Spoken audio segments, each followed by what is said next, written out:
Hey there! If you're looking for a fun and easy way to earn rewards, including cash and prizes, check out the link in the video description. The typical compensation package for chief executives who run companies in the S&P 500 jumped nearly 13% last year, easily surpassing the gains for workers at a time when inflation was putting considerable pressure on Americans' budgets. The median pay package for CEOs rose to $16.3 million, up 12.6% even with those gains. The gap between the person in the corner office and everyone else keeps getting wider, according to data analyzed for the Associated Press by Equilar. Meanwhile, wages and benefits netted by private sector workers rose 4.1% through 2023. At half the companies in AP's annual pay survey, it would take the worker at the middle of the company's pay scale almost 200 years to make what their CEO did. In this post-pandemic market, the desire is for boards to reward and retain CEOs when they feel like they have a good leader in place, said Kelly Malafis, founding partner of Compensation Advisory Partners in New York. The AP CEO compensation survey included pay data for 341 executives at S&P 500 companies who have served at least 2 full consecutive fiscal years at their companies, which filed proxy statements between January 1st and April 30th. Hock Tan, the CEO of Broadcom, topped the AP survey with a pay package valued at about $162 million. Broadcom granted Tan stock awards valued at $160.5 million on October 31, 2022, for the company's 2023 fiscal year. Tan was given the opportunity to earn up to 1 million shares starting in fiscal 2025, according to a securities filing, provided that Broadcom's stock meets certain targets, and he remains CEO for 5 years. At the time of the award, Broadcom's stock was trading at $470. The stock has skyrocketed since, and reached an all-time high of $1,436.17 on May 15.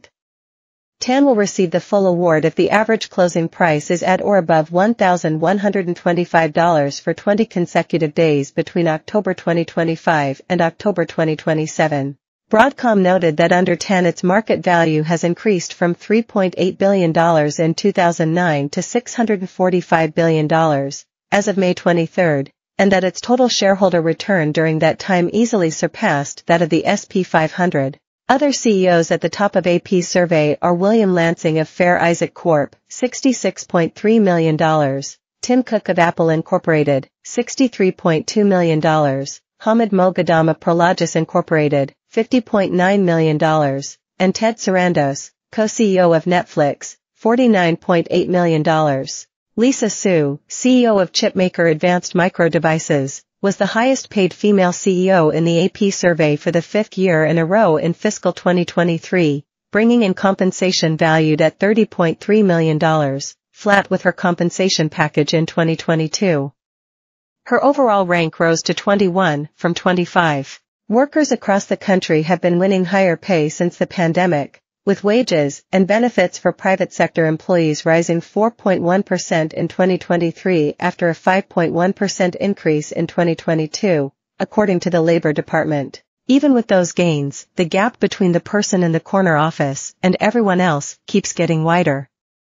Half the CEOs in this year's pay survey made at least 196 times what their median employee earned. That's up from 185 times in last year's survey. The disparity between what the chief executive makes and the workers earn wasn't always so wide. After World War II and up until the 1980s, CEOs of large publicly traded companies made about 40 to 50 times the average worker's pay, said Brandon Rees, Deputy Director of Corporations and Capital Markets for the AFL-CIO, which runs an executive pay watch website that tracks CEO pay. The current pay ratio signals a sort of a winner-take-all culture, that companies are treating their CEOs as superstars as opposed to team players, Rees said. Despite the criticism, shareholders tend to give overwhelming support to pay packages for company leaders. From 2019 to 2023, companies typically received just under 90% of the vote for their executive compensation plans, according to data from Equilar. Shareholders do, however, occasionally reject a compensation plan, although the votes are non-binding. In 2023, shareholders at 13 companies in the S&P 500 gave the pay package less than 50% support, Sarah Anderson, who directs the Global Economy Project at the Progressive Institute for Policy Studies, said say-on-pay votes are important because they shine a spotlight on some of the most egregious cases of executive access, and it can lead to negotiations over pay and other issues that shareholders might want to raise with